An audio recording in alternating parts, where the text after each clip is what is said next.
Kwa hivyo tunawatangazia wale ambao mko katika hii TV, tunawatangazia kwamba mimi naitwa Alphonse Mutie, Pastor Alphonse Mutie kutoka Machakos, na hii church yetu inaitwa Glorious Life Overflow Church. Tuko Mihang'o Utawala.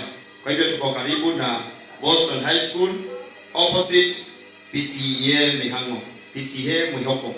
Kwa hivyo mnakaribisha nyinyi wote mnaotazama kwa TV, na kwa hivyo ni vizuri kama wewe ni mfungwa, kama unajua kuna kitu hapo kinakusumbua, aidha ni mgongo, aidha ni kichwa, aidha ni madhabahu ya pendo, kile kinachokusumbua, ukikuja utabarikiwa, utafunguliwa na Mungu ataweza kuwatendea. Kwa hivyo kama vile unavyoona hao wameketi hapa, ni siku ya ibada, tunaendelea kufanya ibada siku ya leo. Kwa hivyo umekaribishwa katika eneo hili. Hao wote ni washirika wa hii kanisa. Kwa hivyo umekaribishwa, na utatuona hapo, utaona mpaka miujiza ile Mungu anatenda. Sio sisi tunafanya miujiza, kwa hivyo ni Mungu anafanya miujiza. Bwana Yesu asifiwe.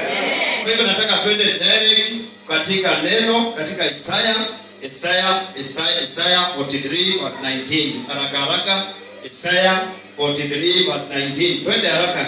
Tunaenda kusikia ibada vile Mungu anasema. Tazama, nitatenda neno jipya. Nitatenda jambo jipya.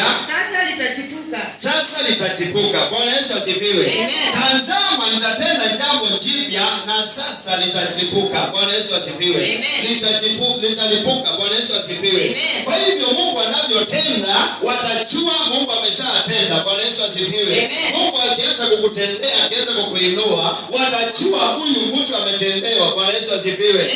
Maana anasema ya kwamba na tazama nitatenda jambo jipya. Bwana Yesu asifiwe. Tazama nitatenda jambo jipya. Bwana Yesu asifiwe. Na sasa litalipuka. Bwana Yesu asifiwe.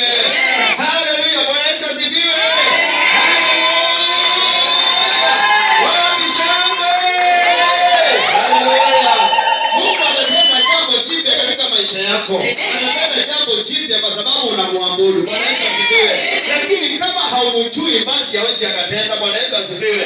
Maana maandiko inasema ya kwamba na watu wawili wataendanisha kwa maana wameangiri. Bwana Yesu asifiwe. Ukiangiri na Mungu basi atatembea na wewe. Bwana Yesu asifiwe. Ukiangiri na mtu ambaye ni wa nyumbani kwenu, hata muweke kazi na yeye, ukisonga pamoja basi mshaangiri. Bwana Yesu asifiwe. Ukiangiri umeangiri. Bwana Yesu asifiwe. Kwa hivyo hata Mungu kwake anaweka covenant nasi bila atakavyo tufanyia. Bwana Yesu asifiwe.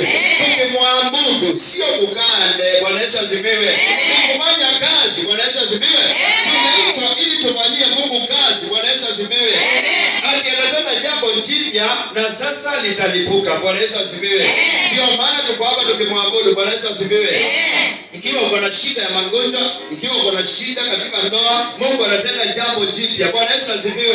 Na wale ambao walikuwa wagonjwa hata wako hapa, wengine wako na ushuhuda. Bwana Yesu asifiwe. Maana Mungu alitenda jambo jipya. Wapi shangwe? Haleluya. Soma hiyo maandiko.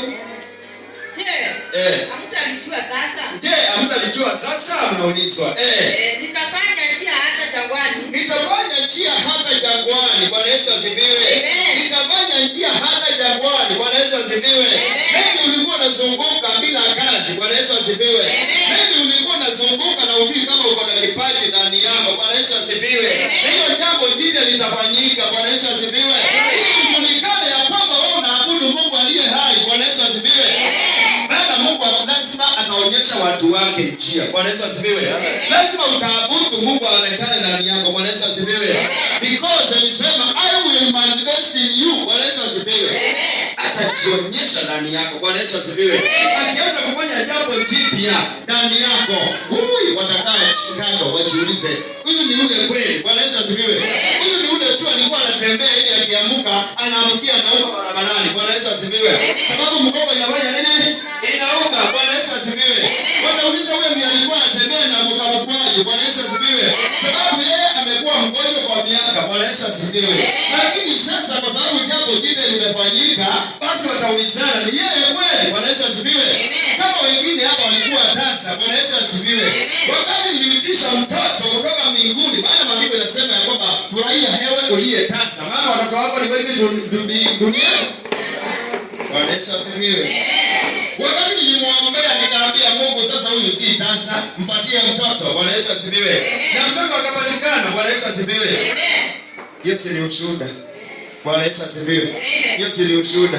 Ni hata wewe utakuwa na ushuhuda. Bwana Yesu asifiwe. Hata wewe utakuwa na ushuhuda. Bwana Yesu asifiwe. Maana watu wengi hapa wametendewa na bado wanaendelea kutendewa. Bwana Yesu asifiwe. Mambo ya marriage Mungu ndio usuluhisha. Bwana Yesu asifiwe. Hata mambo ya pesa ni Mungu usuluhisha. Maana ukisoma katika Deuteronomy 8:18 inasema ya kwamba ati wewe uniabudu maana mimi niko na roho ya utajiri. Bwana Yesu asifiwe. Hata wale wachukua majini ama uchawi ndio watajirike. Hiyo ni ya kuisha. Bwana Yesu asifiwe. Hiyo ni kitu temporary, lakini ukifanya kazi kwa njia nzuri na upate pesa, hiyo pesa ni Mungu amekubariki nayo. Bwana Yesu asifiwe. Amen. Leo tusomea hapo chini. Na mito ya maji. Na mito ya maji jangwani. Nitafanya njia jangwani. Njia hata jangwani. Yes. Na mito ya maji nyikani. Na mito ya maji nyikani. Bwana Yesu asifiwe. Kwa hiyo kama ulikuwa unapitia changamoto, Bwana Yesu asifiwe. Pale mbele unaambiwa kuna kachia. Bwana Yesu asifiwe. Hata kama njia zako zimefungana, pale mbele unaambiwa kuna kachia. Kuna kachia ya kutokea. Bwana Yesu asifiwe. Haijalishi umepitia mambo gani. Bwana Yesu asifiwe. Haijalishi umepitia mangapi. Haijalishi ni miaka mingapi. Hata wale watu walipitia miaka 40. Bwana Yesu asifiwe. Lakini wao waliamini Mungu tu na kumwomba. Bwana Yesu asifiwe. Na njia zao zikafunguka. Bwana Yesu asifiwe. Wakaweza kufika. Bwana Yesu asifiwe. Si hata wewe unaweza fika. Bwana Yesu asifiwe. Ikiwa watu wa kansa, watu wa sukari wamepona. Bwana Yesu asifiwe. Watu wako na ukimwi wamepona. Je, wewe kitu kale uko nako ni kadogo tu. Bwana Yesu asifiwe.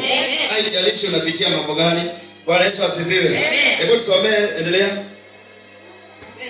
20. 20. Wanyama